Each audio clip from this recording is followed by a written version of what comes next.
Informal meeting of the plenary on public health crisis emanating from the Ebola virus outbreak. As noted in my letter dated 13th February 2015, I have invited Mr. Ismail Odi Sheikh Ahmed, Special Representative and Head of informal meeting of the plenary on public health crisis emanating from the Ebola virus outbreak. As noted in my letter dated 13th February 2015, I have invited Mr. Ismail Odi Sheikh Ahmed, Special Representative and Head of the United Nations Mission for Ebola Emergency Response, and Dr. David Nabarro, Special Envoy of the Secretary General on Ebola, to brief the members. I take this opportunity to warmly welcome our distinguished guests to this meeting. The report on the work of the United Nations in response to the Ebola outbreak, covering developments from 1st of January 2014 to 1st of February 2015, has been circulated in document A/69/759. It records activities carried out by the Special Envoy on Ebola and UNMIR and provides an update on progress made in the Ebola response since the previous report of 12th January 2015, contained in document S/69/720, and pursuant to decision of Secretary General and in furtherance to Resolution 69/1 of 19 September 2014.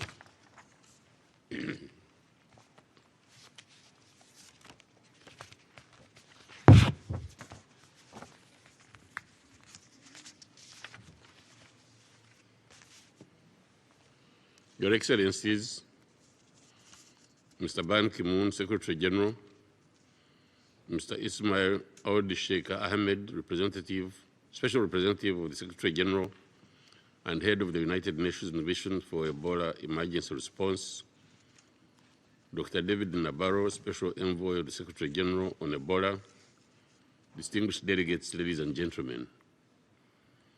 Thank you all for attending this important briefing. I thank Mr. Ismail Odi Sheikh Ahmed for his important work on the ground and extend my appreciation to Dr. David Nabarro for his continued leadership on this issue. Since our last briefing, important progress has been made with respect to combating the Ebola outbreak in Guinea, Sierra Leone, and Liberia. I once again commend the people and governments of the affected countries for their unflinching efforts.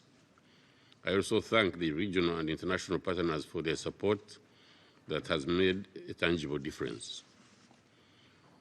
While we should all feel heartened by the progress that has been made, we cannot yet claim triumph over Ebola. With the rainy season quickly approaching, we must redouble our efforts to ensure a final successful push for eliminating this epidemic, but also begin to direct our attention to the region's long-term recovery efforts.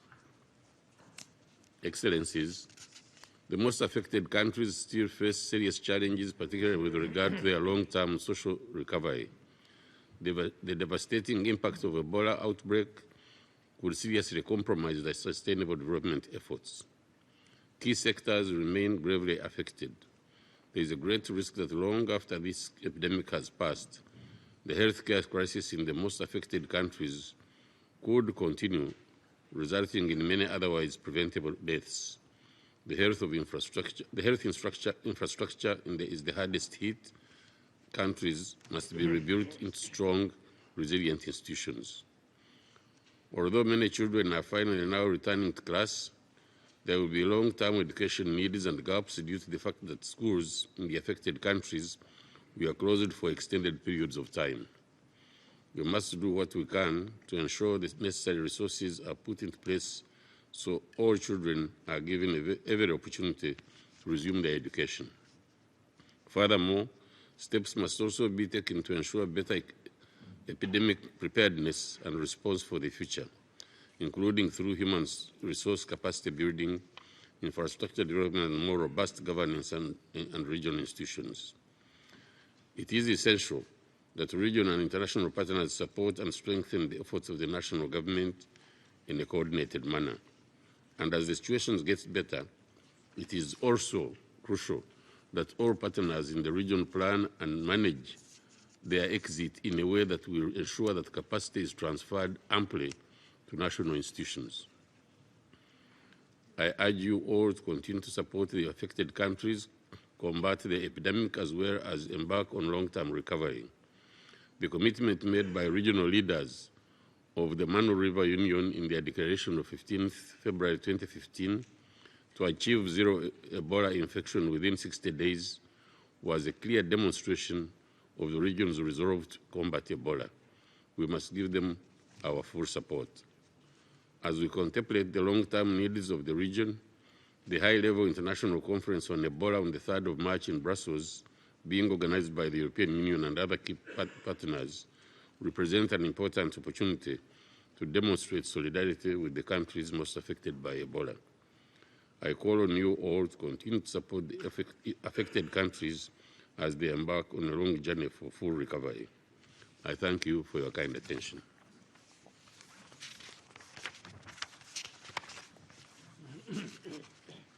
I now give the floor to the Secretary General of the United Nations, His Excellency, Mr. Ban Ki-moon.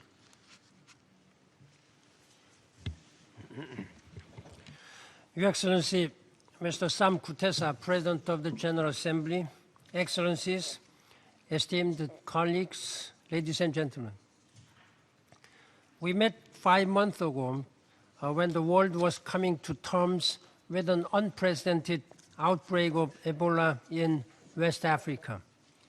The outbreak was gaining ground every hour, outpacing response efforts. You recognize the grave threat that Ebola posed to the region and beyond.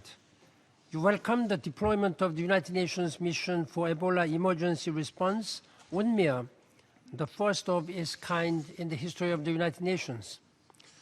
Local, national, regional, and international capacities mobilized in solidarity with the affected communities and countries to support nationally led response efforts. With the leadership of President Conde, Koroma, and Sirleaf Johnson, national governments and communities took proactive steps to protect themselves, leading to reduced risks of infection and lower incidence rates. Today, we face a critical turning point. The pattern of the Ebola outbreak has changed. 2015 has seen a significant decline in the number of new Ebola cases in the 3 affected countries. Liberia, once the worst affected country with several hundred cases per week, has been steadily reporting fewer than 5 cases per week for the past month, all isolated to a single chain of transmission in one county. While overall figures remain much lower than what we saw in 2014, incidence rates rose again in Guinea and Sierra Leone in recent weeks. More than half of those newly infected have not been in contact with the people known to have had Ebola. This reminds us that setbacks can quickly follow apparent gains and highlights the need for constant vigilance and active surveillance, even in unaffected areas. Mesdames et Messieurs, notre action. Ladies and gentlemen, your action will be complicated by the rainy season, which is imminent, during which other diseases will gain ground and some roads will become impracticable. With a view to better controlling the situation, the UN system through UNMEER is mobilizing surge efforts to support national and local authorities, and this is in Guinea and Sierra Leone. We are redoubling our efforts to reach the targets set by the presidents of the Manu River Union. And those targets were set on the 15th of February. 0 cases in 60 days by mid-April. A strong, effective response can indeed bring the spread of Ebola under control. However, if communities, governments, and partners cease to be vigilant, resort to unsafe practices, and fail to conduct active surveillance, and if donors decide not to finance this vital push, flare-ups will occur.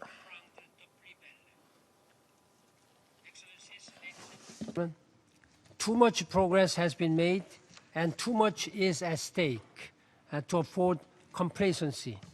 We must finish the job. Our collective efforts have made remarkable progress. We have succeeded in averting the worst-case scenarios we feared. There are encouraging signs that the worst of the outbreak is behind us. But much important work lies ahead until the affected countries reach 0 cases and begin the transition to reconstruction and recovery. I call on all responders to redouble their efforts and on donors to stay the course. Under the technical leadership of the World Health Organization, the UN system will continue supporting efforts to get to 0 through active surveillance, case management, and community engagement. The UN system will also contribute to the safe revival of essential services. As the situation improves, the time will come for critical functions to transition progressively and seamlessly from UNMIR to the UN agencies, funds, and programs. Significant additional resources will be required by the UN system. My special envoy, Dr. Navarro, will continue to mobilize the resources needed to fill critical gaps, including through my trust fund.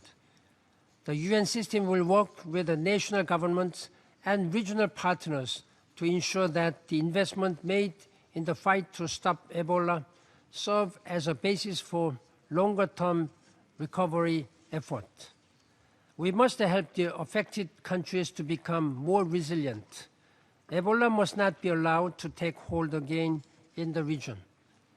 I appeal to you today to stay engaged and sustain this crucially important work. Let us provide the resources needed to get to 0. Let us ensure that reconstruction and recovery can occur without delay. And let us translate the lessons from this collective effort into building stronger national systems for health security. And lastly, I'd like to thank all member states for your strong support for UNMIR, led by Mr. Ismail Ould Sheikh Ahmed and his team, who have been working very hard, selflessly, on the very difficult and dangerous situation. And I also highly commend Dr. David Navarro, a special envoy, for his continuing support and vision to help our efforts to get to 0 cases and eliminate this Ebola. I count on your continuing support and leadership. Thank you very much. Merci, Monsieur le Président. I thank the Secretary General for his statement. I now give the floor to Mr. Ismail Ould Sheikh Ahmed, Special Representative and Head of the United Nations Mission for Ebola Emergency Response, to brief the membership. Mr. Ould Sheikh Ahmed is joining us via video conference from Monrovia.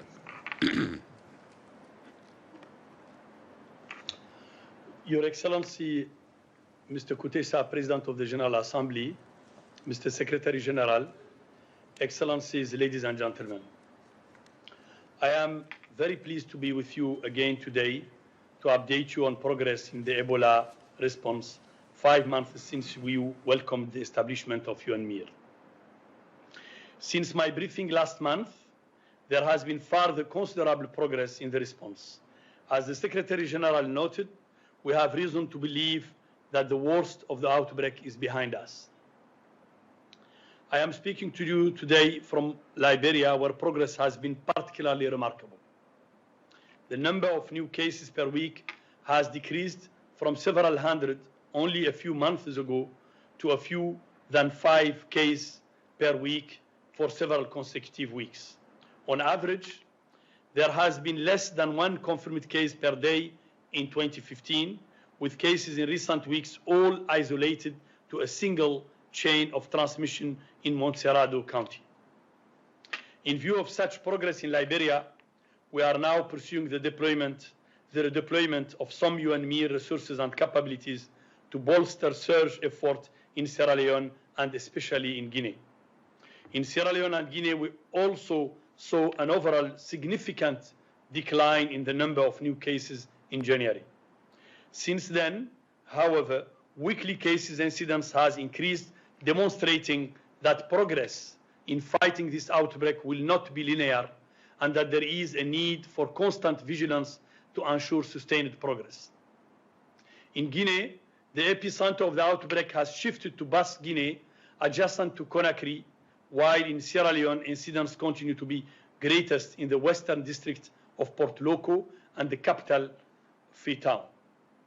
In both countries, targeted efforts are being pursued to further reduce the number of cases as well as geographic dispersal and to strengthen active surveillance to ensure that new cases emanate from registered contact lists.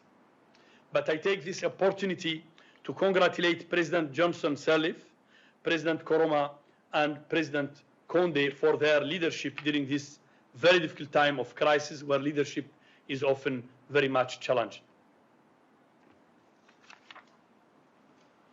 Excellence, Monsieur le Président, Your Excellencies, Mr. President, ladies and gentlemen,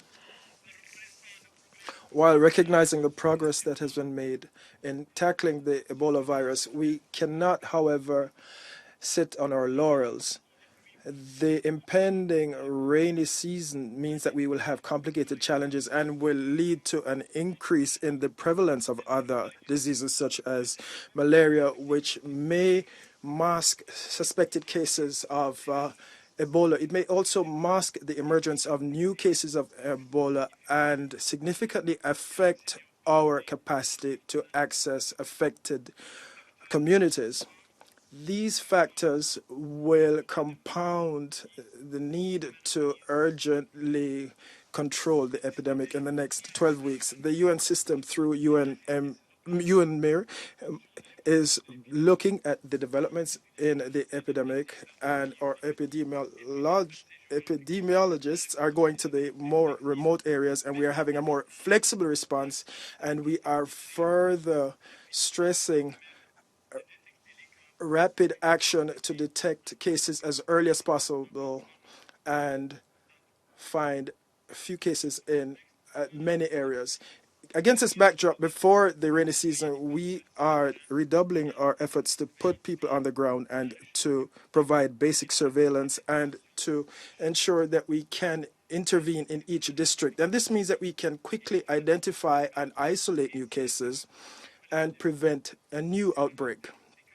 Over the long term, this reaction capacity can also be used to strengthen resilience in the health sectors in affected countries and pave the way for gradual transition of UNMIR in its immediate responses to the outbreak. Now, although we have made significant progress, we still have huge challenges with respect to active surveillance, case management, and the communities must be properly engaged in Guinea and Sierra Leone. First of all, there's been great success linked to changes at the community level. And wherever communities are involved, we have seen impressive results. However, denial, distrust, and the lack of understanding continue to create resistance in certain pockets and lead to dangerous practices that can probably promote further outbreaks. If we step up our efforts to mobilize communities through a more localized approach, we can probably win over the communities and facilitate access and build resilience. Even in unaffected areas, we must ensure that communities are involved so that we can actively provide surveillance and prevent further transition. In Guinea, the rise in new cases does not necessarily mean that there are more cases of transmission, but rather better action at the community level. I just came back from a 4-day mission in Guinea, where I visited several areas, and the progress in Guinea Forestier show clearly that Guinea can overcome the major epidemic that we are seeing in Forikaya, Koya, and the Conakry belt. However, if we are to reach these ambitious targets, we must have major surge efforts in communities and support from international partners for the very committed government of President Condé. Secondly, the geographic scattering of cases of Ebola and the people in the districts, as well as the porous borders, makes it necessary for all districts to be equipped with surveillance equipment and intervention capacity so that they can prevent cases from spreading. We have laboratories and we can provide case management in affected areas, but we must ensure that we have sufficient geographic coverage of such capacities. Third, since the number of weekly cases is falling and we are trying to find affected persons to contain transmission, we must step up such efforts, and we must ensure that any new cases are registered so that there is no transmission chain. Efforts are underway to strengthen searches for contacts and to prevent the spread of the disease in all the districts where we have registered such cases. We're still facing problems in terms of mobility when it comes to accessing remote areas and to provide surveillance in those areas, and we're seeing this more difficult as the rainy season approaches. Gentlemen, allow me to update you on support from our regional partners who continue to play an important role in our efforts. The Special Envoy and I were in Addis Ababa during the last African Union Summit held talks with our partners, including the chairperson of the African Union Commission, Dr. Nkosazana Dlamini Zuma. The chairperson convened a stakeholder conference on Ebola, which I joined her in co-chairing. The workshop was well received, and the support of the African Union, particularly through the contribution of over 800 health care workers from the African Union support to Ebola outbreak in West Africa, has been crucial. During a summit of the Mano River Union on 15 February in Conakry, Guinea, the President of Guinea, Liberia, and Sierra Leone collectively validated the strategy framework step that the Special Envoy and WHO developed. UNMIR has been supporting the affected government to implement this strategic framework. The President have called on UNMIR and all partners to accelerate our effort and support them to achieve zero Ebola infection within 60 days, effective 15 February 2015. Excellency, Mr. President, ladies and gentlemen, UNMIR has also concurrently started planning for the time when national government and UN agency funds and programs no longer need our support.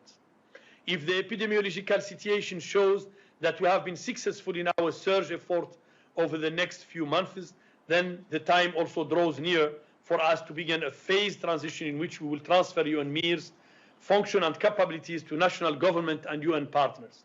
This transition must ensure a gradual, seamless, and coordinated process that UN country teams can continue to support the nationally led response effort and be based upon clearly defined thresholds in terms of both the epidemiological situation and existing national and partner capacity.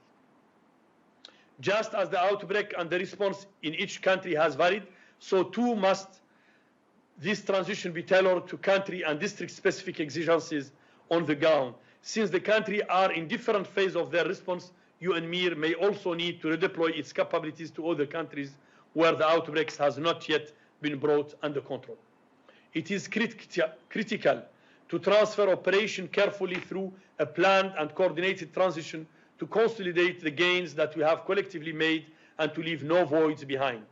As UNMIR scales down, the UN agency funds and program will scale up and support the affected countries in reaching 0 new cases of Ebola and then in re-establishing essential services and commencing reconstruction and recovery efforts.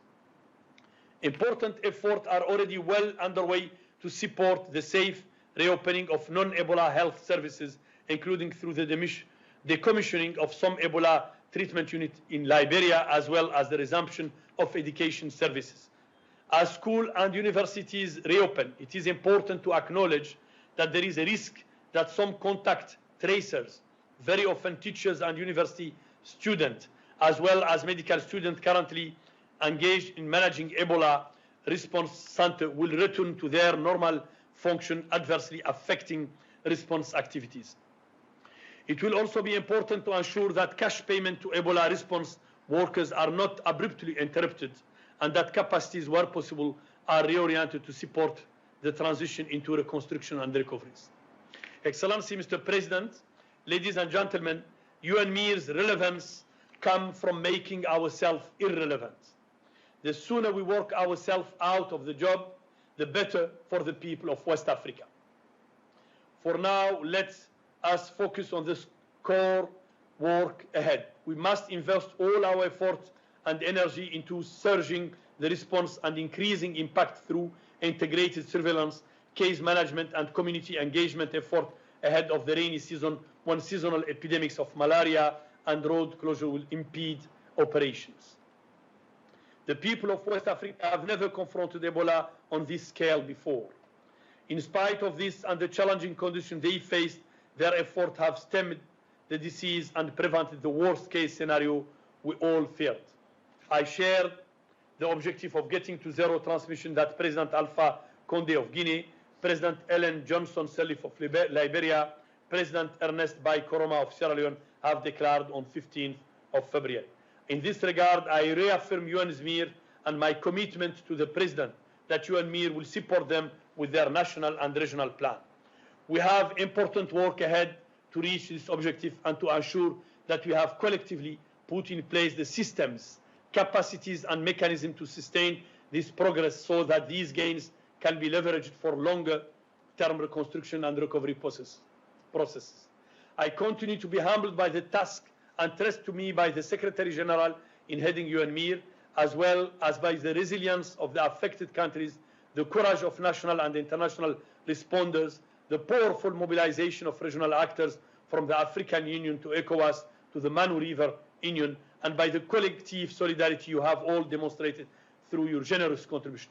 I congratulate His Excellency Mr. President Kutesa, President of the General Assembly, for his personal leadership and commitment to end this crisis.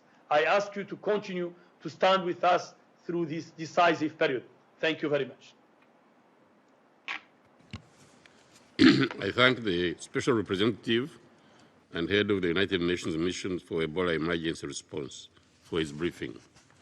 I now give the floor to Dr. David Nabarro, Special Envoy of the Secretary General on Ebola, to brief the membership. Your Excellency, Mr. Sam Kutesa, President of the General Assembly, and Mr. Secretary General, and Excellencies, ladies and gentlemen, I'd like to start my remarks by thanking you personally, Mr. President, for your commitment, your unfailing commitment to this really tricky issue, and thank you for convening this meeting today. Well, everybody, there are now 10 times fewer people diagnosed with Ebola each week than there were in September last year. And there really has been remarkable progress. Yet in preventing the final 10% of infections, about 120 or 30 per week, might be the hardest part of the response. And until this hard part, this last part, is completed, the affected nations and the world cannot declare victory. So I hope you will allow me to focus on 5 particular elements of what our President, the Secretary General, and SRSG Ismail Ould Sheikh Ahmed covered in the remarks that they made. Firstly, this idea of commitment. Ismail affirmed that UNMIR is committed to getting to zero. And I can assure you that the broad coalition of governments and their response partners, together with the agencies, funds and programs of the United Nations system, are fully behind the declaration of the Mana River Union Summit last Sunday to end Ebola in 60 days. They will work hard to coordinate support for an intensive, country-led and community-driven push to end this outbreak within the period. And we are building on the hard work of last year. All the beds that were set up for Ebola treatment, all the burial teams that have been hard at work, all the behavior change that's been initiated. And now what we need to do is to ensure that there is the needed capability in each of the 63 prefectures, counties and districts in an area that's almost as big as the country France. And what have they got to do? They've got to ensure strong surveillance of the population. They've got to identify people with Ebola, to confirm the diagnosis, to quickly arrange effective treatment, to identify the people that are their contacts, and to keep those people under review for 21 days. This is a really difficult task. It's like detective work, but it's detective work where you're having to find a very small number of people in a big population. And it's difficult because people move around a lot in this region, sometimes very long distances. But I want to stress to you that identifying and tracing the people who are contacts is absolutely vital, because the only place where this virus survives for any length of time is inside living people. So if we find and we monitor every person who is a contact, we can find and stop every chain of transmission, and the outbreak can be ended quickly and definitively. And so that's why our ambition is to ensure that all people who are newly diagnosed with Ebola are known contacts of others who have been confirmed to have the disease. But we're not there yet. In recent weeks, the figure, the percentage of new cases who are known contacts, has sometimes been quite low, 20 or 30%. And under those circumstances, it's not surprising that there have been unexpected flare-ups of disease in places that were thought to be Ebola-free. Now, it's not easy tracing contacts, but it tends to be more effective when communities themselves are fully engaged in the effort and when they're working in harmony with the responders.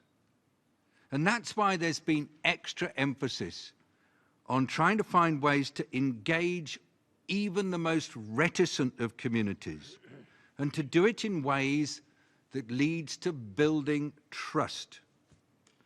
There's actually no other way to do this. Now to my second point. The UN systems and other partners require additional finance to support the work of national governments as they strive to get to zero. Now, none of us really like to sit in front of you and to beg for resources. But I think I have to stress to you that the tasks that we're doing now are actually costly. And that's why money is needed. The cost was assessed in January, and we presented it in the latest outlook of needs and requirements for the UN system and partners, a document that was released in January this year. And we, of course, are very eager to share the document with you and to tell you where it is on the web.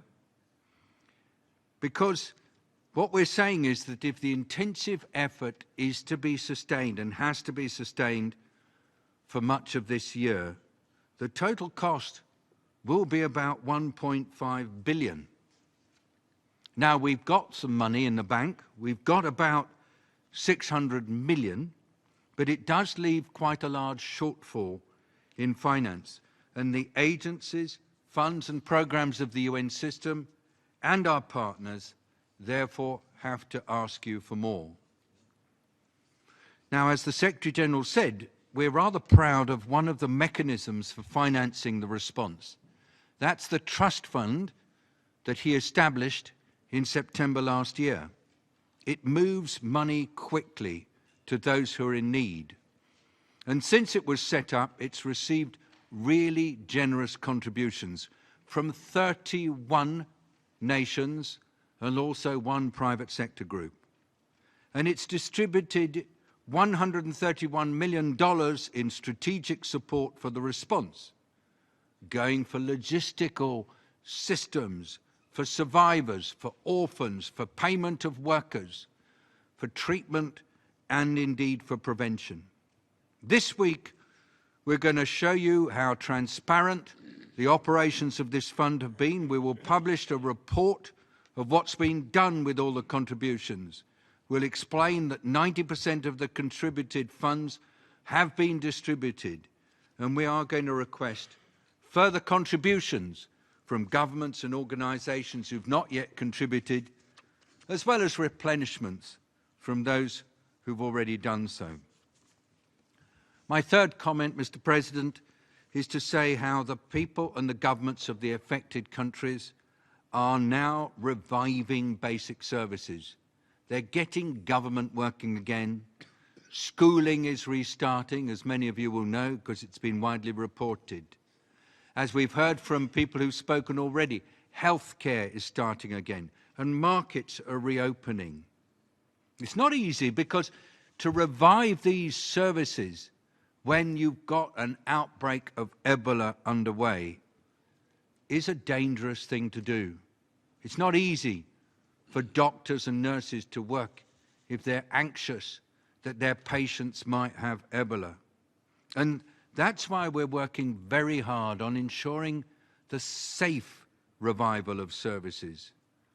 And international responders, especially from within Africa, and particularly through the African Union's ASETWA initiative, are playing a vital role in this revival. And they continue to need strong support of member states. Our own United Nations Development Programme is convening a joint effort by the World Bank, the United Nations as a whole, the European Union, and the African Development Bank to support an Ebola recovery assessment. The UNDP Administrator, Helen Clark, is today in Freetown in Sierra Leone. And early this morning, she contacted me to send me the following 3 messages which I'd like to share with you. These are Helen's words. Stopping the outbreak continues to be top priority of the 3 governments and all partners. The last mile is never easy. The outbreak isn't over in all 3 countries until isn't over in any one country until it's over in all 3 countries. While the situation in, for example, Sierra Leone is not what it was in September, October, or November last year, nevertheless, it's still a major crisis because the deadly contagious disease is still moving around the country. Secondly, Helen says, Big partnerships are needed to defeat the disease. Government leadership and international solidarity have been vital, but without community engagement and empowerment and behaviour change, the outbreak cannot be stopped. Community leaders and volunteers of all ages are playing a huge role. And Helen's third point, global solidarity for recovery is vital. To walk away when 0 cases has been achieved would be unconscionable. Essential services need to be rebuilt or built where they never existed. Livelihoods must be kick-started. The vulnerable, including widows, children, the elderly and the disabled, who've been so severely impacted, all need support. And the support will need to be sequenced from the short term to the medium and longer term, and should be framed in the context of national development plans. Now I go back to my fourth point. The UN mission for Ebola emergency response, as Ismail just said, will undergo a transition.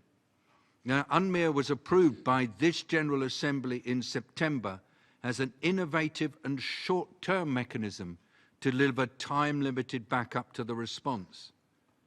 I've seen the real value that UNMIR is providing in support of national actions and in coordinating others who are involved in the response. I salute the leadership being provided by Ismail and his dedicated team.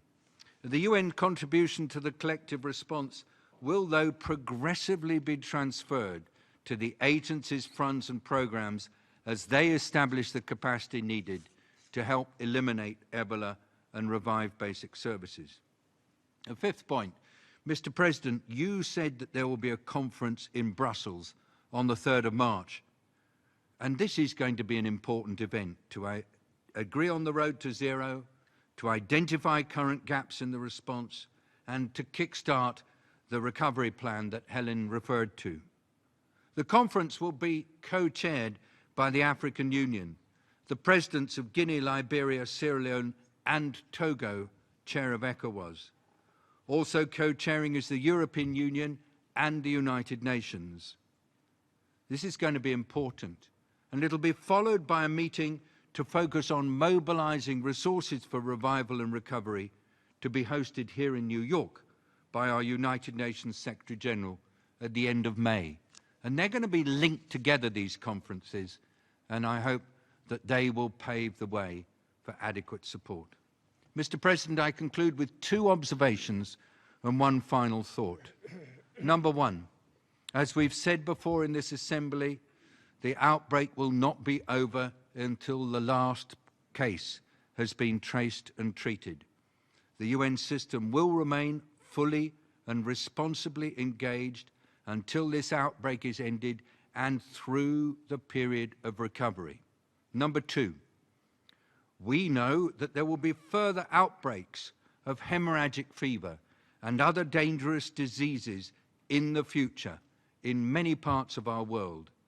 Throughout this response, our system is focusing on ways to apply lessons from the present outbreak so that nations and regions can respond more rapidly and effectively to future threats.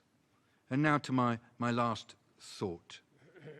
The people of this region in Western Africa have endured enormous suffering as a result of this outbreak.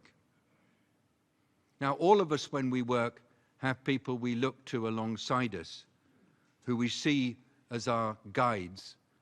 And in our case, it's the people of West Africa who are alongside us as we do our work. We feel them guiding us as to what we must do. We feel them checking that we do what we do right. We feel them urging us to do more so that this cruel tragedy is promptly brought to an end. Every day we recommit to serving them as best we can. And we thank you in this General Assembly for giving us the political support and the means to do this vital task. Thank you, Mr. President. I thank the Special Envoy of the Secretary General on Ebola for his briefing. I would now like to inform members that the Secretary General needs to leave for his time due to prior commitment.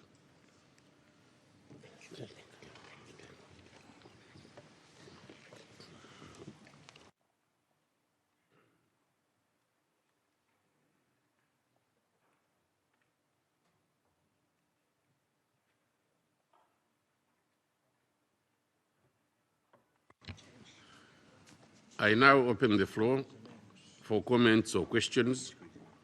In order to effectively use the presence of our distinguished guests, may I request the delegations to make their statements as concise as possible and not longer than 3 minutes. I thank you for your cooperation. I now give the floor to the distinguished representative of Guinea.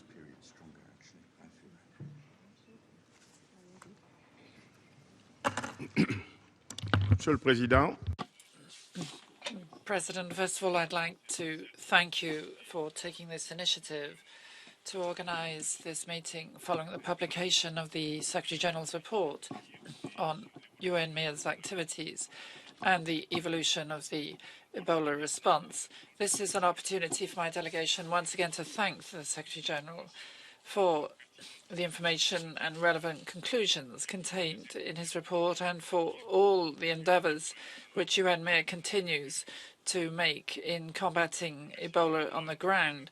We'd also like to thank the special representative and head of UNMIR, Mr. Ismail Sheikh Ahmed, and Mr. Dr. Nabarro, the special envoy, for their unstinting commitment and for the briefing they've just provided us with.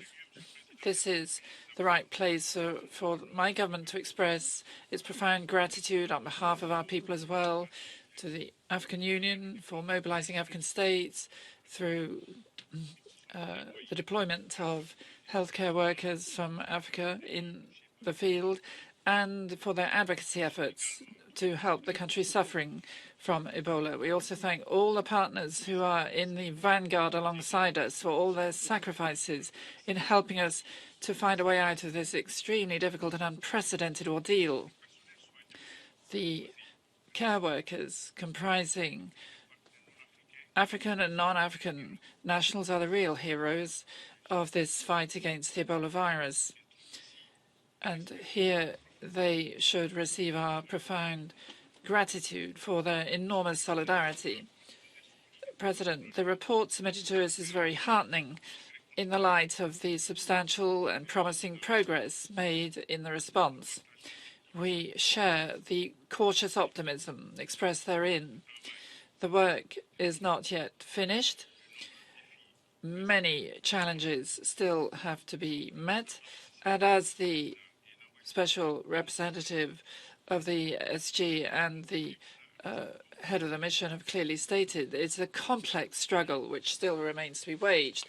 In Guinea, we remain concerned that the epicenter has shifted from one region to another. It's now Basse-Guinée, which is the closest district to the capital.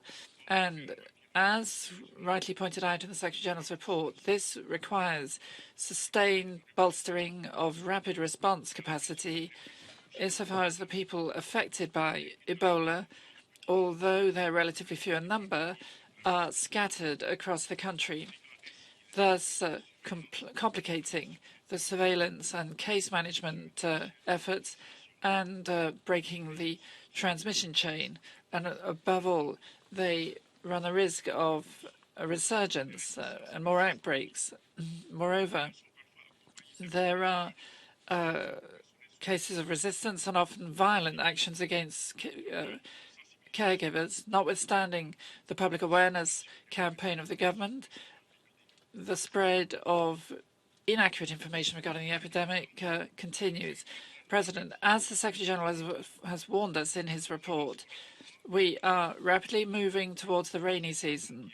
This season is especially difficult for mobility, and it will complicate further the response activities in the region. And that is why my delegation is grateful for the approach taken by the Secretary General, which involves placing greater emphasis on substantially increasing UNMIR staff in this critical phase, as well as the principle of redeploying them in the countries or regions where the needs are most keenly felt, insofar as progress, albeit major, varies from one country to another and from one place to another within the same country. We cannot place enough emphasis on the fact that we need to step up our efforts if we wish to eradicate this epidemic completely prior to the advent of the rainy season. The heads of state and government of the Mano River Union, for their part, held an extraordinary summit on the 15th of January in order to harmonize the various response systems, and this is prior to the Brussels conference on the 3rd of March. Insofar as the Ebola epidemic can only be vanquished if each country manages completely to eradicate the virus, the heads of state agreed that they would adopt a global response campaign valid for all three countries. This plan seeks to bring about zero infection within 60 days. In the Mano River Union, as of the 15th of February, there will be a strategy for prevention, social mobilization campaigns, commitment, surveillance, and cross-border cooperation, all brought into play. And while acknowledging the efforts of the states and the international community that have brought about the drop in Ebola infection cases, the heads of state pleaded vis-à-vis their international partners that there be proper planning and management of their departure in a responsible manner. Their departure should be driven by epidemiology while guaranteeing appropriate transfer of skills to the national institutions, while holding regular information exchanges among the nations at all levels. President, as regards the socioeconomic consequence, the devastating consequences in this area of the Ebola virus, the heads of state on the 15th of February also decided to adopt a global response valid for all the countries. This covers issues which affect almost all the key development sectors: health, education, agriculture, industry, trade, as well as social action, placing emphasis on the issue of taking care of the orphans and particularly stricken families. So the heads of state are counting on the understanding of bilateral and multilateral partners to provide the requisite support for implementing this global plan for economic recovery, not only in the short term, but also in the medium and longer term, including through budgetary support and the write-off of debt for the countries concerned. President, my delegation urges the international community to maintain this essential global approach, not only completely to eradicate Ebola, but also to ensure that there is effective and lasting economic recovery in the countries affected by Ebola. A selective and piecemeal approach will never succeed in eradicating this epidemic. To conclude, President, my delegation would like to express the fullest gratitude of the government of the people of Guinea to all the partners for this tremendous mobilization and their solidarity vis-à-vis the populations severely stricken by the Ebola epidemic. Thank you. I thank the distinguished representative of Guinea. I now give the floor to the distinguished representative of Liberia.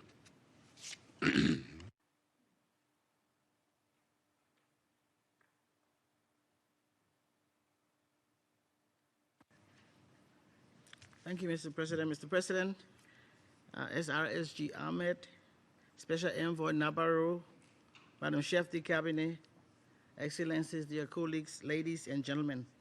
Once again, Mr. President, we extend appreciation to you for convening this briefing section aimed at keeping the membership of the Assembly abreast of developments in the global response to the Ebola virus disease. The enemy, which so abruptly and rudely interrupted the efforts of 3 poor countries in West Africa to consolidate peace and accelerate development for the betterment of their people. In Liberia, we had embarked confidently on implementation of an agenda for transformation, with infrastructure development, in particular energy and roads, at its core. The attack of the Ebola virus was so invasive, affecting every sector, eating at the very fiber of our society, and demanding the exclusive focus of our entire country, and indeed attention of the international community. We watched as this destructive disease evolved, devouring in its wake the promising lives of hundreds and then thousands of Liberians until a global force was mounted against it. These were the early days of the Ebola pandemic. Today, the Secretary General's comprehensive report and the insightful briefings provided by the SRSG and Dr. Nabarro gave us a good sense of where we are and how far we have traveled together on the journey towards eradication of this deadly virus. I thank the Secretary General for a very forward-looking report, which is already foreseeing the desired seamless transition from UNMIR to the UN agencies, funds, and programs, and our distinguished briefers for the information which they have shared with us today. There has been significant progress, no doubt, of which we can all be proud, but it has been uneven progress, and none of the countries has achieved the goal of eradication of the Ebola virus. This underscores the need for continued solidarity and partnership. Our achievements can be attributed to a dynamic combination of factors, including strong and committed national leadership, community engagement and ownership, resilient people, and steadfast international support. Moving forward, we will need this same coalition of actors to win the war against the Ebola virus. On behalf of the President of Liberia, Mrs. Ellen Johnson Sirleaf, the people and government of Liberia, I extend deep gratitude to all of the governments, the African Union and other regional and international organizations, including the international financial institutions, staff who have been on the front lines, the private sector, and philanthropists who contributed in a variety of ways to the progress made so far in Liberia. I reserve a special thanks for the Secretary General for his countless initiatives, the most recent being the launching of the Ebola Recovery Assessment. We commend you, Mr. President, and the presidents and chairs of the other UN bodies, such as ECOSOC and the Peace Building Commission, for keeping the Ebola global response on your respective agendas and making efforts in galvanizing international support, as well as the leadership and staff of UNMIR and UN agencies, funds, and programs who are supporting the implementation of national programs. I join the Secretary General's appeal for continued engagement of member states and the larger international community, including through additional financial contribution, to enable us to successfully complete the final phase of the campaign against the Ebola virus. Mr. President, it is a source of great encouragement that Liberia has progressed from a situation of 100 cases per week to 4 or 5 per week. We realize, however, that complacency is indeed an enemy, second only to the virus itself. My government, therefore, remains focused on bringing the rate of infection to 0, giving Liberia a strong belief in regional collaboration as an important dimension of the Ebola response. President Sirleaf has joined her colleagues of Guinea and Sierra Leone in a common commitment made at an extraordinary summit of the Mana River Union 3 days ago to reach the 0 infection milestone within 60 days from 15 February, according to the strategy already explained by my colleague, the Ambassador of Guinea.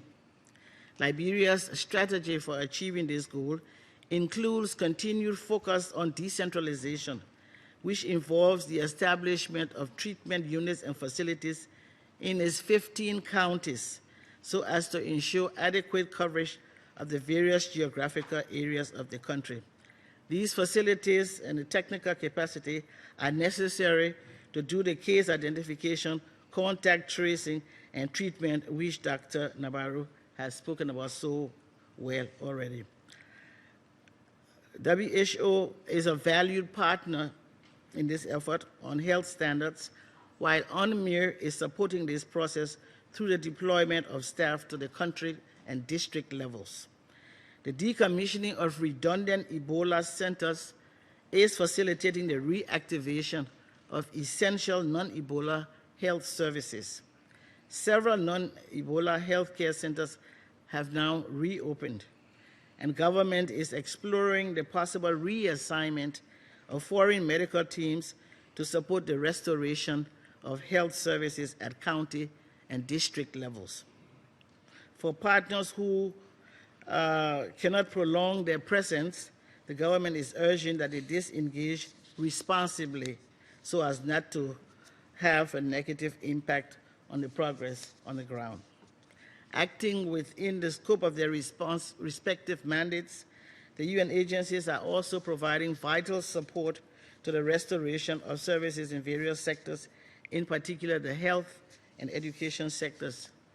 UNICEF is providing valuable support to enable the safe reopening of schools, which occurred yesterday, 17 February.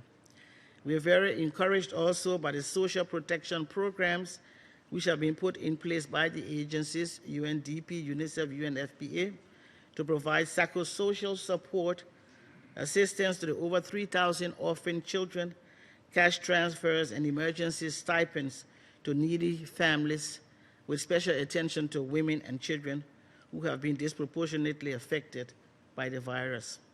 We join the Secretary General's call for even more coordinated action by the agencies and all partners to consolidate and not compromise progress on the ground.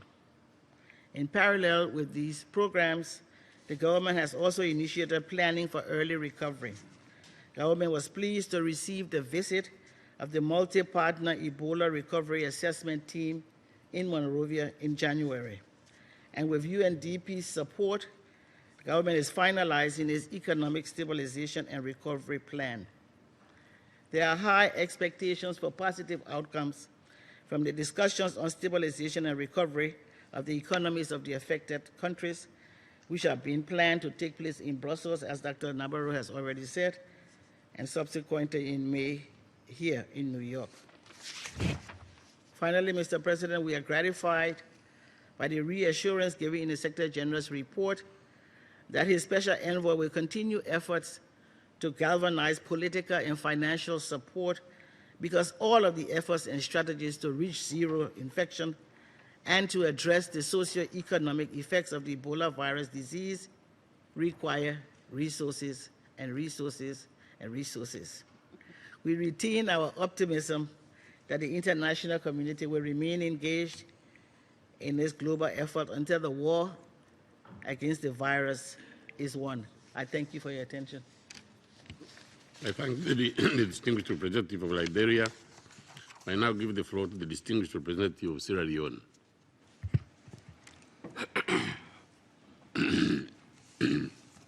First of all, Mr. President, let me take this opportunity to express the profound gratitude and appreciation of my government for the attention that you have given to the Ebola virus disease in the sub-region. You have devoted so much time and energy during your tenure to ensure that we attain success in the fight against Ebola. Let me also take this opportunity, Mr. President, to thank the Secretary General, who has taken time off his busy schedule this morning to be with us. And also let me thank very much Dr. Nabarro, Special Envoy of the Secretary General on the Ebola, for the wonderful manner in which the Multi-Partner Trust Fund has been managed, and the timely manner in which funds have been allocated to all the projects in the 3 countries. Mr. President, permit me also to thank Mr. Ishmael Ul Sheikh Ahmed, Special Representative and Head of the United Nations Mission for Ebola Emergency Response, for his very insightful briefing this morning. Mr. President, let me express profound appreciation to all our development partners, in particular the frontline workers and the UN family, for their invaluable support in our fight to combat and eradicate the Ebola virus disease in our sub-region. I would also like to thank the Secretary General for his letter of 10th February of 2015, addressed to you, the President, which highlighted progress made by UNMIA thus far. Mr. President, there is no doubt that due to the collective efforts of government and our development partners, especially in the deployment of medical supplies, personnel, financial resources, and necessary infrastructure that have been put in place, we have made tremendous gains in the fight against the Ebola virus disease. In general, the infection rate has been remarkably reduced. We are optimistic that we are on the right track to bring to an end this terrible disease. As of February 17, there were only 4 new confirmed cases in the entire country. We are also encouraged by the impressive number of survived and discharged cases, which stood at 2,847 as of that same date. Mr. President, all of this is due largely to the community mobilization campaign that was launched by His Excellency the President of Sierra Leone, in which the community, the local communities, were fully involved in all the exercise to combat the disease. Mr. President, the Ebola disease, as we all know, has caused unprecedented social and humanitarian damage accompanied by severe economic consequences. It has negatively impacted the impressive gains made in our economic growth in recent years. Important economic activities, including agriculture, mining, manufacturing, construction, trade and commerce, transport and tourism, have been disrupted, with the attendant consequences of high rates of national unemployment. Since the outbreak of the disease, over 6,000 Sierra Leoneans have been infected to date, and over 3,000 have died. Our doctors and nurses are among the victims.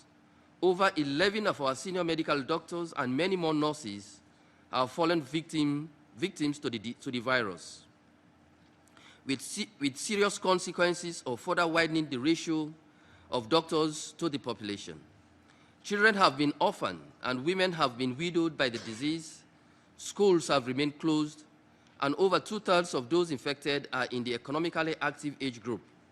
Furthermore, the epidemic has crowded out effective response to other diseases in the national healthcare system, and as a result, non-Ebola illnesses have added to the suffering of our people.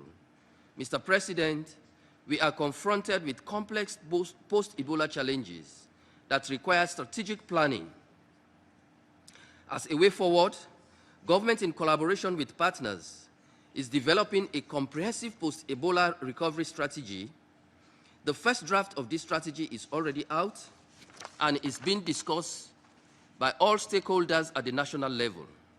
This recovery strategy is guided and inspired by the conviction that while we have been negatively challenged by the Ebola epidemic, there are great opportunities we must not waste time to seize. We shall continue to work closely with the Joint Ebola Recovery Assessment Team, headed by the UNDP, that has already made visits to the 3 most affected countries. We thank the Secretary General for this initiative. We look forward to the continued support of our development partners for a successful implementation of our national recovery strategy. And we are hopeful that the upcoming Brussels meeting, scheduled for the 3rd of March this year, will meet the high expectations of the affected countries. Mr. President, as a result of the progress made in the fight against Ebola, government has announced various measures, which include, among others, the easing of restriction on movement of people in order to gradually reactivate economic activities.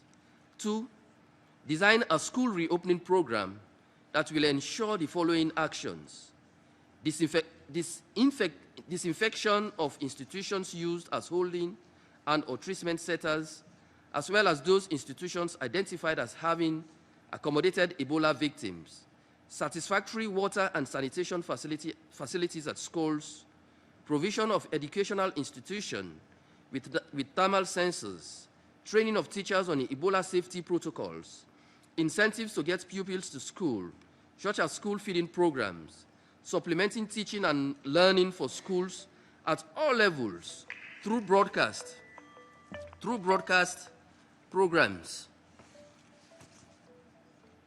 supplementing teaching and learning for schools at all levels through broadcast programs, and making special provisions for education of girls who became pregnant during the Ebola period and are unable to return to school. The target date for the reopening of educational institutions is 30th of March. Mr. President, although we are beginning to see cases in single digits, we must not fall into the temptation of lowering our guard. We must sustain the fight until we are able to attain 0 cases in the entire country. Similarly, we want to appeal to all our partners in this struggle to regard the 3 most affected countries as a single constituency, so that the rate of success is made uniform in all 3 countries. A 0 case in 1 or 2 of these countries should not be regarded as a conclusive success, because it will only take 1 infected person to reverse any gains that may have been made. Mr. President, I will not conclude without emphasizing the point that as our development partners, as our partners who have been with us in this struggle so far, as they prepare to fold up, emphasis should be made in developing national capacities, particularly our medical institutions, because one of the reasons why the disease got out of hand in the first place was because the 3 most affected countries, particularly my country, Sierra Leone, lacked the capacity, and we were quite unprepared to face the disease when it broke out.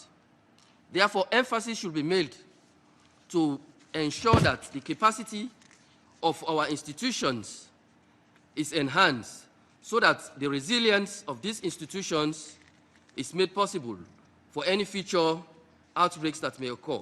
I thank you very much. I thank the distinguished representative of Sierra Leone. I now give the floor to the distinguished representative of the European Union.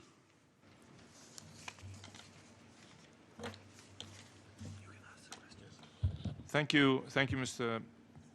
President, and warm thanks to you, to Mr. Ismail Ould Sheikh Ahmed, and also to Mr. David Nabarro for their interventions. Ebola rightly remains high on our agendas, as witnessed by no fewer than 3 briefings organized in New York this week.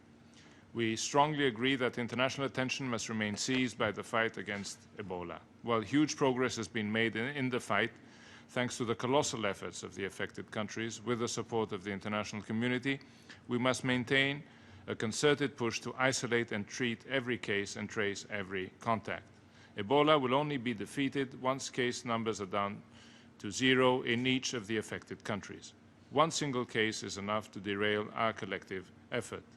As you know, the European Union is doing its part with over 1.2 billion euros provided so far in assistance, with medical teams, laboratories, and epidemiologists on the ground, with massive support to the development of an effective vaccine. On 3 March 2015, together with Guinea, Liberia, and Sierra Leone, the African Union, ECOWAS, and the United Nations were organizing a major international conference on Ebola in Brussels. This conference will bring us together to make sure we're all doing everything we can to bring cases down to 0 and to provide an opportunity to showcase recovery strategies and examine the recovery needs across sectors, such as health and education, governance, infrastructure and economic development, as well as the principles for engagement in that recovery.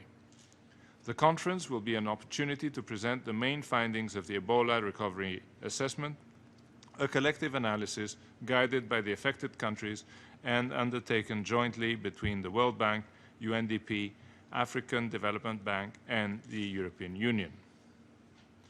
Now, the one question that I would have is how could a possible external assessment of the Ebola response, as is being called for by some member states, best complement the internal assessments as will be undertaken by each UN agency and of the UN response as a whole. Thank you very much, Mr. President. I thank the distinguished representative of the European Union. I now give the floor to the distinguished representative of Germany. Thank you, Mr. President. Germany would like to align itself with the statement just given by the European Union, but has asked for the floor because we have a particular initiative that we would like to introduce, an African-European initiative, to which I will come in just a moment. But first, let me also thank Mr. Oldchik Ahmed and Mr. Nabarro and colleagues in the room for your sobering overview on current developments in Guinea, Liberia, and Sierra Leone, and on the efforts of UNMEER. There is no doubt that all efforts must be focused on containing the recent upswing of infections. Are there specific gaps in capacities which might have contributed to the increase in the new infections? I think this question needs to be asked.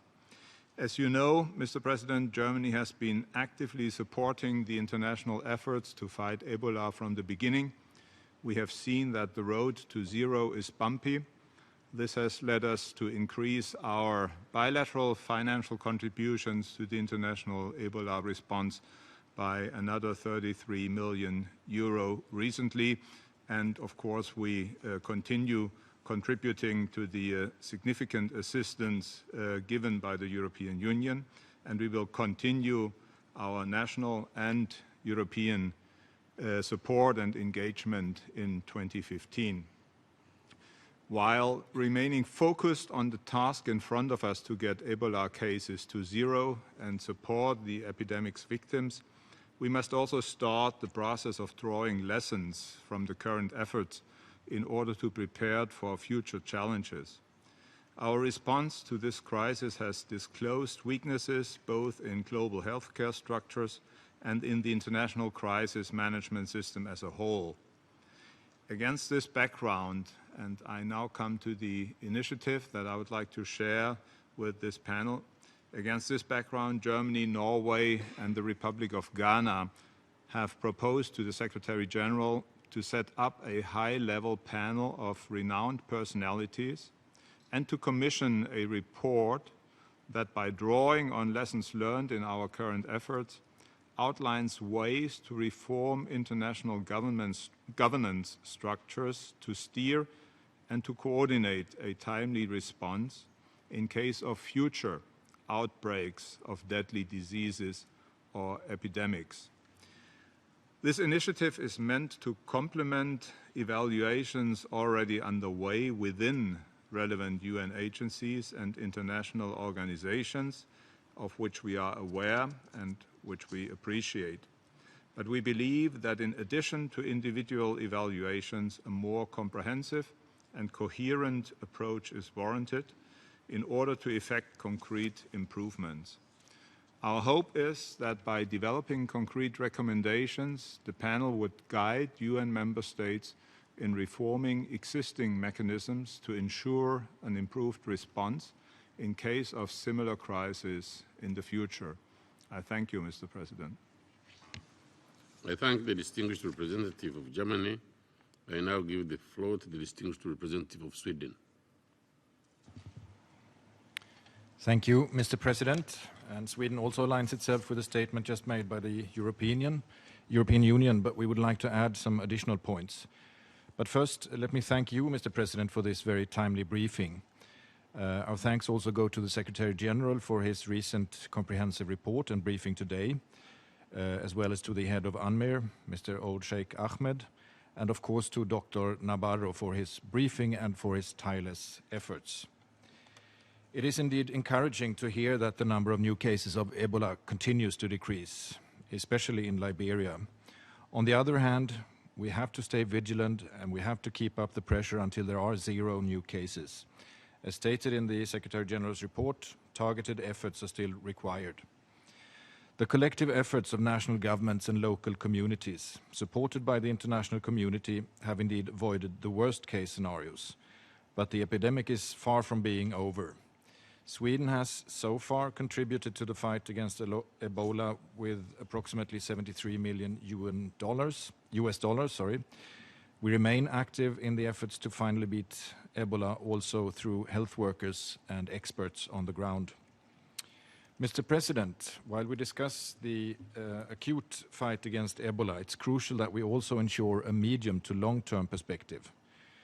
We certainly look forward to the Ebola recovery assessment that is underway. In addition to important aspects of recovery, such as robust health systems, infrastructure, and economic recovery, peace building is a key aspect in this assessment.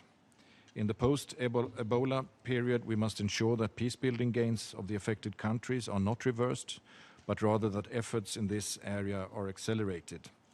Sweden will certainly do its best to contribute to this, both in our role as chair of the PBC Liberia country-specific configuration and also in our incoming role as chair of the Peace Building Commission at large. Mr. President, in August last year, Sweden and the other chairs of the Peace Building Commission country configuration sounded the alarm bells about what was happening in the affected countries. Still, the international reaction came rather late, and there are certainly lessons to be learned from this by the international community. We therefore welcome the different evaluation processes that are ongoing and look forward to their conclusions. I thank you, Mr. President. I thank the distinguished representative of Sweden. I now give the floor to the distinguished representative of the United States.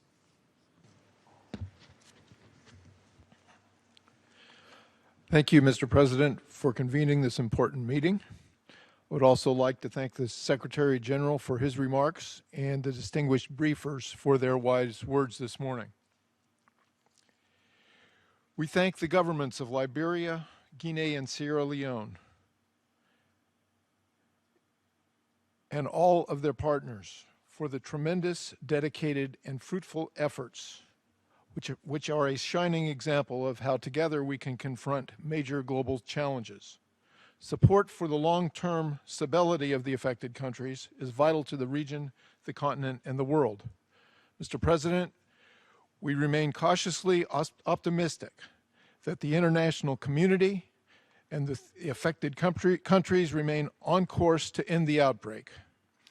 At the same time, we believe that the moment is ripe to begin the next phase of the UN's response to Ebola, transitioning UNMIR, which was created as a short-term solution to combat the virus until the UN system was better equipped to respond to the rapid transmission of this disease. Transition planning and preparations must begin now in order to complement the surge planning taking place for the impending rainy season, when we know diseases such as malaria will compound the situation. While progress continues to be achieved, significant challenges still stand in our path to success. Some communities remain reticent, and adequate surveillance and response capacities are not yet fully in place. We are especially concerned by recent reports citing lack of links between patients and contact tracing lists, as mentioned by Dr. Nabarro, as well as attacks against healthcare workers. It is incumbent upon all of us to maintain our sense of urgency and not allow a seat at the table to complacency. This is a theme that must be highlighted in our public messaging. Mr. President, as you may be aware, my government has begun to transition its presence in the region. This transition in no way indicates a lessening of U.S. support and attention to ending the outbreak and rebuilding the affected countries. President Obama has been adamant about this. We will get to 0 cases. We also should draw from the lessons learned from this effort so that the next time the world is faced with a complex medical humanitarian crisis, the UN architecture and international community at large is better prepared. To that end, the United States supports the UN's internal review of the response and the lessons learned effort requested by Germany, Norway, and Ghana. We also are encouraged by the recovery planning underway, including the early recovery assessment findings, and we look forward to being a part of the upcoming discussions regarding how we together can meaningfully regain development ground lost as a result of this virus. I thank you. I thank the distinguished representative of the United States. I now give the floor to the distinguished representative of Japan. Thank you, Mr. President. I would like to begin by expressing my sincere appreciation for your initiative in convening today's timely briefing on Ebola. I also would like to thank the Secretary General, Mr. Ban Ki-moon, SRSG, Mr. Ahmed, and Special Envoy Dr. Navarro for their comprehensive and informative briefings on the present situation of Ebola virus in West Africa. We are encouraged by the remarkable progress so far made, but I understand that the main thrust of the messages from the briefings is that international community should keep vigilant and responsive, and that donors should stay the course to show solidarity and partnerships. Mr. President, I would like to touch upon the efforts by Japan. The Japanese Diet 2 weeks ago approved the allocation of an additional $100 million, which we pledged last November. This additional contribution of $100 million includes funds for WHO and UNICEF for the treatment of infected individuals and UNFPA for safe child delivery for women. In addition, contributions to the UNDP and the World Bank will be used to rebuild health systems and stabilize societies of the affected countries. In this connection, Japan is very pleased to hear that the other donor countries are disbursing funds steadily. The medical drug the Japanese pharmaceutical industry has developed is reported to have shown to be effective in limited clinical trials in Guinea.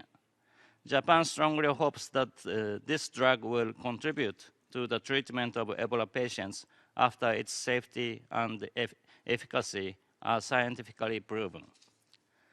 Mr. President, I appreciate the dedicated work of AMIR and the leadership of the Special Envoy in coordinating all the UN agencies in this emergency situation. And as in the letter from the Secretary General, AMIR should begin to phase out at the appropriate time so other UN organizations can take over AMIR's function in a timely, seamless, and coordinated manner. But before passing on the responsibilities, AMIR should demonstrate a clear strategy with accountability towards achieving 0 patients, which at present time still remains unclear.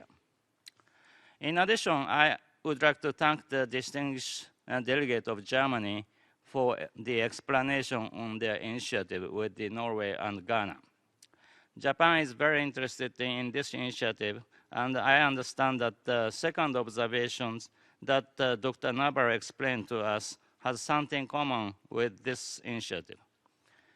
In closing, I join the other speakers in expressing our hope that we will be able to achieve the 0 target, and I would like to reiterate Japan's determination to continue to play an active role in combating this global threat. I thank you very much, Mr. President. I thank the distinguished representative of Japan. I now give the floor to the distinguished representative of the United Kingdom.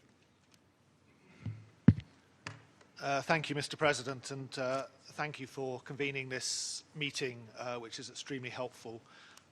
Thank you, of course, to the Secretary General for his remarks, and I'd also like to thank the Special Representative Mr. Ahmed and Special Envoy Dr. Nabarro for their briefings, and more broadly, the United Kingdom would like to pay tribute to their work and the leadership they are demonstrating in the response to Ebola. Mr. President, it's of course good news that the heroic efforts of the people and governments of the affected countries, with support from international partners, are turning the tide of the battle against the scourge of Ebola.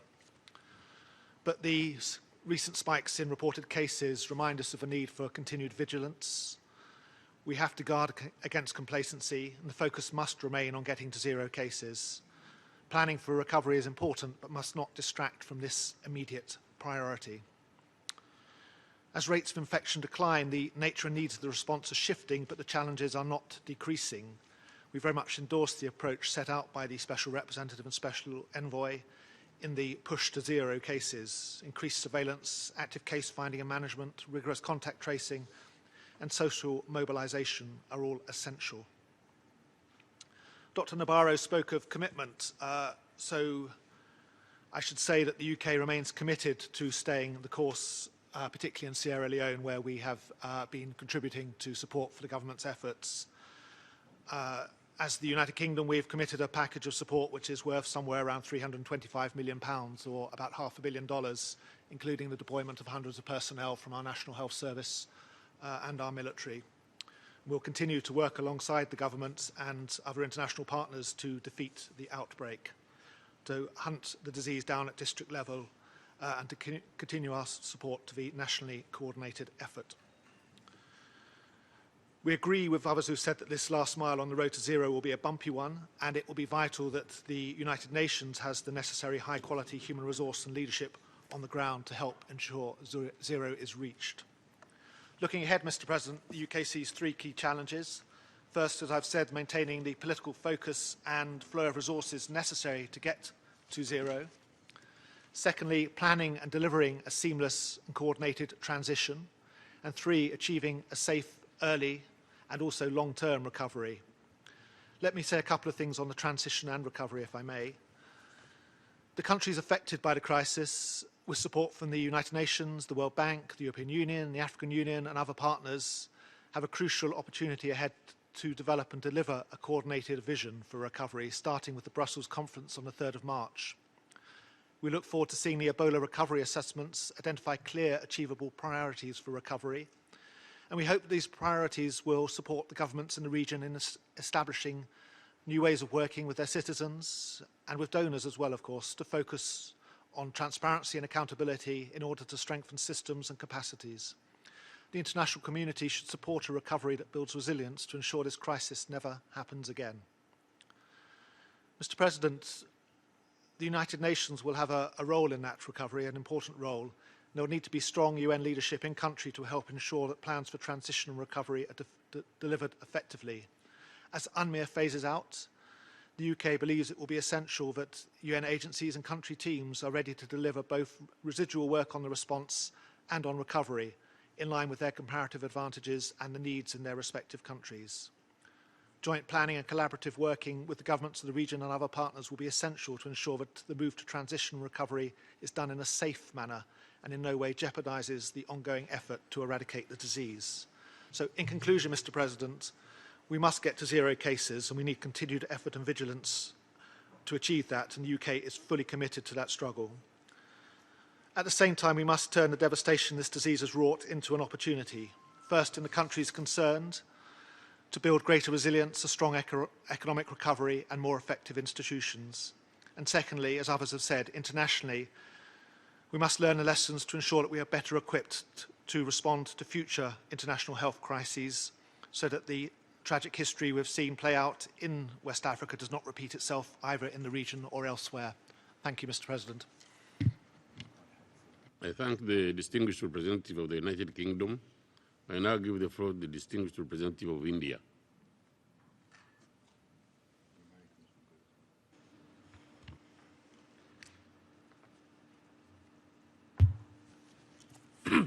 Mr. President, we thank you for convening this very useful briefing. It is reassuring to hear of progress made in stabilizing the situation and in containing the epidemic caused by the Ebola crisis. The success is due to efforts of the national governments and also international cooperation. When we talk of international cooperation, one needs to underline the very important role played by the United Nations. However, as the Secretary General had noted, one cannot rule out possible setbacks. There is therefore a need to not let down our vigilance. Donors also need to stay the course. There is, in fact, little scope for complacency. We are happy to hear what Special Envoy David Nabarro has said about the multi-partner trust fund and its ability to move money quickly. India is happy to have contributed $10 million to the fund. We are one of the principal contributors. This is in addition to the contributions we have made bilaterally and through the WHO, both financially and in kind. We would like to take this opportunity to assure Mr. Ismail Sheikh Ahmed, head of UNMIR, and the United Nations that India will continue to support the efforts of the organization to address this threat. Thank you, Mr. President.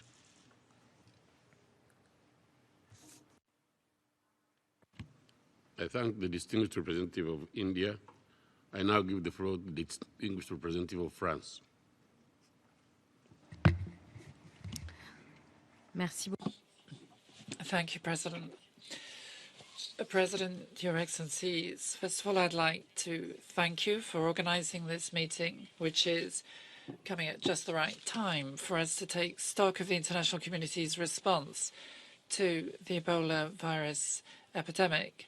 There's a major drop in cases, but there are still pockets of the epidemic. And while we haven't reached zero infection, we need to be very vigilant and mobilized against this epidemic.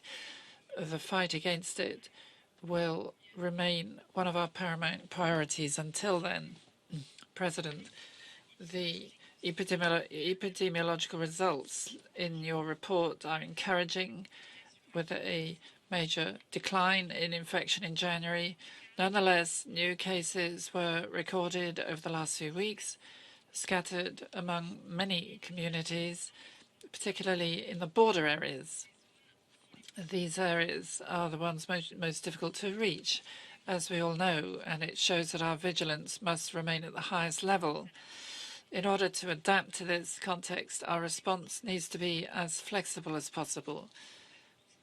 As you've all recalled, the rainy season is approaching with the risk of an upsurge in contaminations and other diseases such as malaria, which may mask other cases of Ebola, and we need to monitor the situation as closely as possible to ensure people do not recontaminate people with Ebola.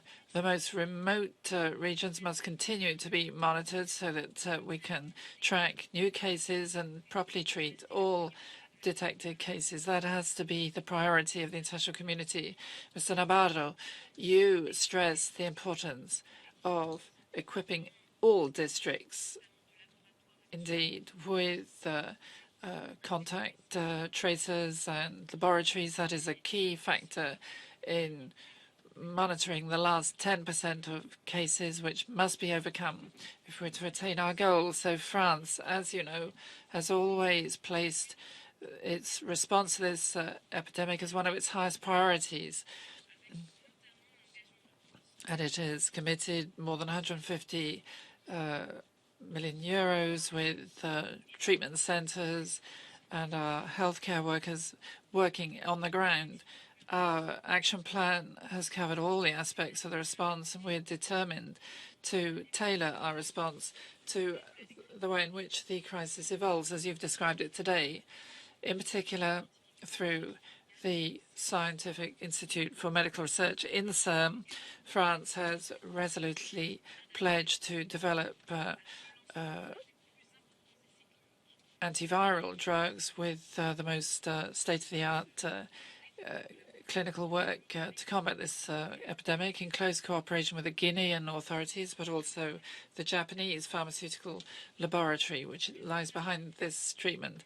The results of the tests will be known very soon, and they should give us hope for combating this very dangerous epidemic. At the same time, we need to build for the future and bring about the recovery of the countries affected. Building the future means ensuring that the populations have access to essential services, as you all mentioned, such as water, education, restoration of economic flows, which is so important on a day-to-day basis of the populations, and ensure the states can reconstruct and can prevent a recurrence in future. We also, therefore, need to welcome the gradual reopening of the schools with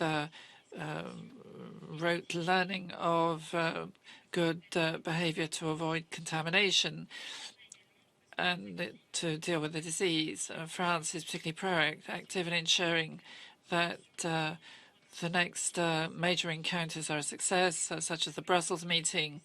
This will allow us to build strong synergy to combat the epidemic and deal with the post-Ebola situation. May I take this opportunity, President, to make some comments and ask some questions for the benefit of the Special Representative and the Special Envoy? You adduce some information regarding redeployment of the UN response towards certain funds and programs. Could you give us some clarification on this? And also, could you give us some ideas regarding the modus operandi according to which this transfer of staff would take place? Thank you. I thank the distinguished representative of France. I now give the floor to the distinguished representative of China.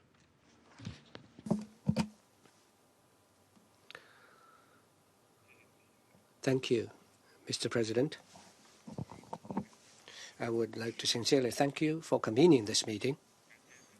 I thank Secretary General Ban Ki-moon for his statement, Romero and Mohammed, and for their briefing.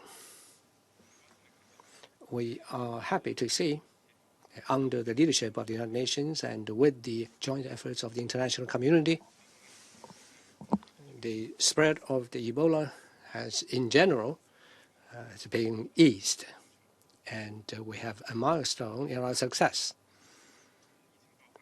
Since the outbreak of the Ebola, China has provided 4 batches in a total value of $4 billion. We have sent 700 men-time in our medical teams to the affected countries. China's assistance is playing an essential role. Our medical workers have received more than 600 cases of Ebola. That is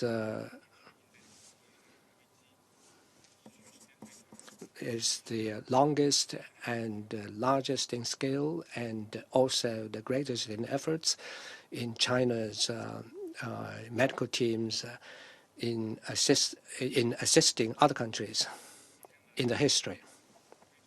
That reflects China has its sincerity to getting along and working with the African countries. The next stage, the international community should equally pay attention to achieving the economic recovery while combating the Ebola disease, and scale up the efforts in financial, human, and material assistance. I would like to reiterate here, as long as the Ebola case exists, China will not cease its assistance to Africa. China will continue to support the United Nations in playing a leading and coordinating role in this matter. I would like to work with the international community and other parties to overcome the Ebola and win an ultimate victory. I thank you, Mr. President. I thank the distinguished representative of China. I now give the floor to the distinguished representative of Cuba. Muchas gracias, señor presidente. Thank you, President. Cuba hails your initiative, President, to convene this meeting, and it expresses gratitude for the presentations given by the Secretary General, by Dr. Navarro and Mr. Ismail.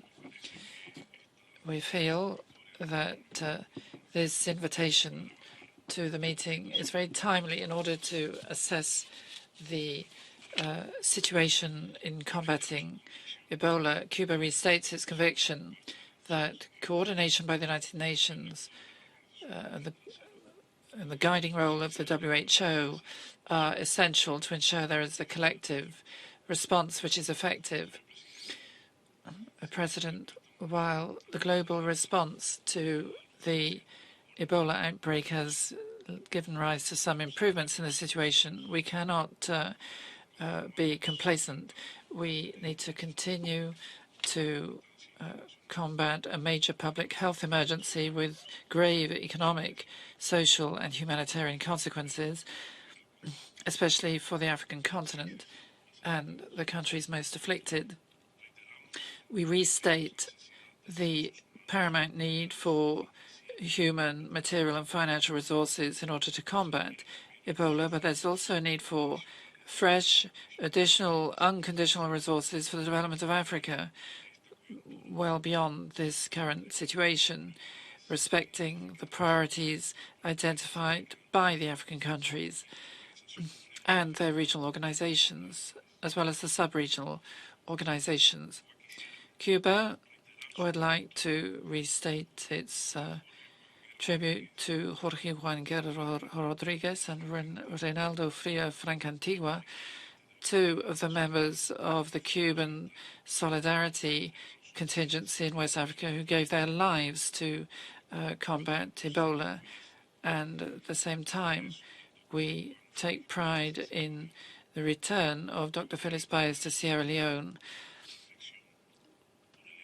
after being cured of Ebola. Cuba will continue to save lives,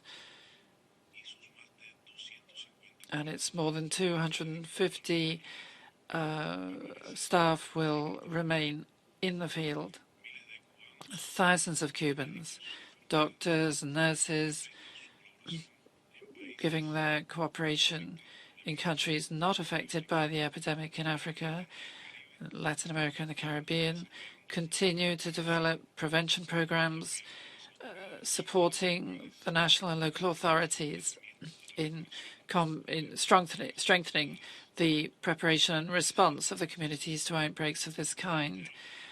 I repeat our conviction that it is only through a collective response with the contribution of all countries, especially those that have the greatest resources, that we'll be able successfully to tackle this grave challenge. Thank you.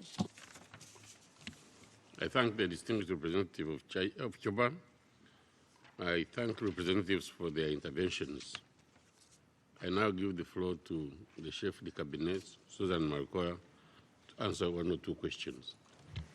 Thank you, Mr. President, and good afternoon to everybody. Since it's the first time I take the floor, it's a really significant discussion, the one we have had this morning, and it shows that the collective work has results, but also requires continuous engagement.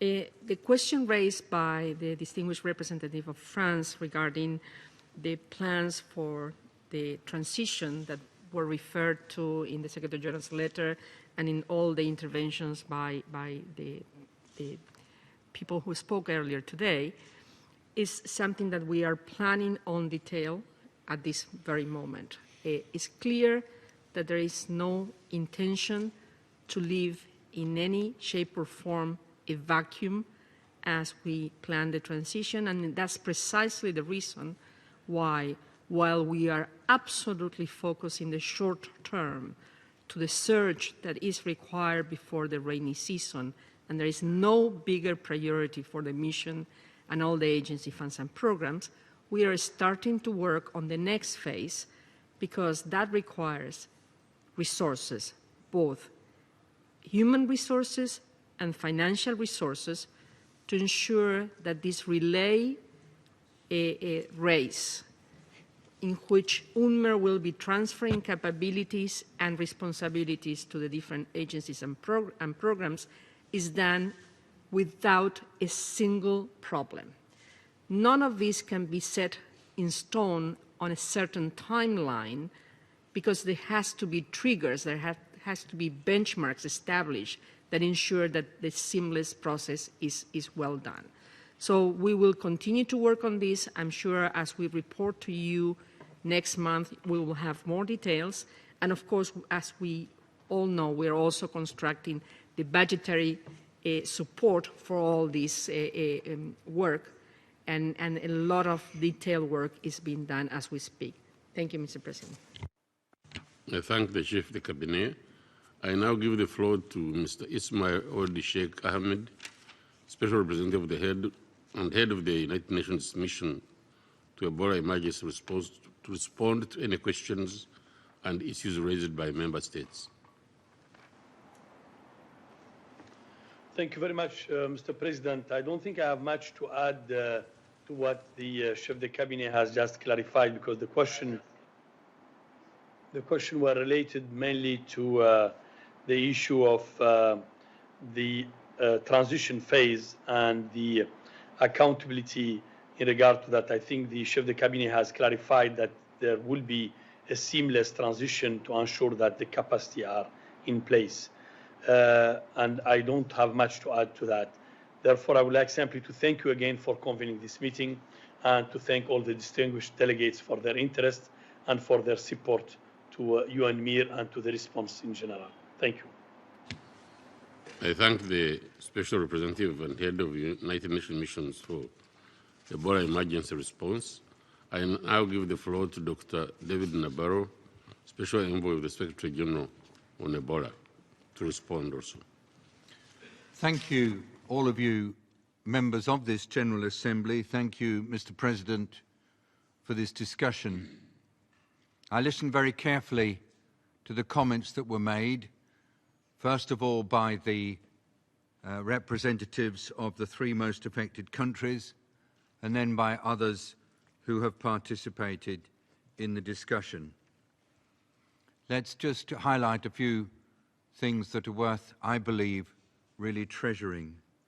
The first is the powerful leadership of the national governments, and in particular, the initiative that they have taken to meet under the format of the Mano River Union last Sunday with the very powerful communique that they have produced and their absolute determination to work as three and not as one in considering how they will advance through the next steps.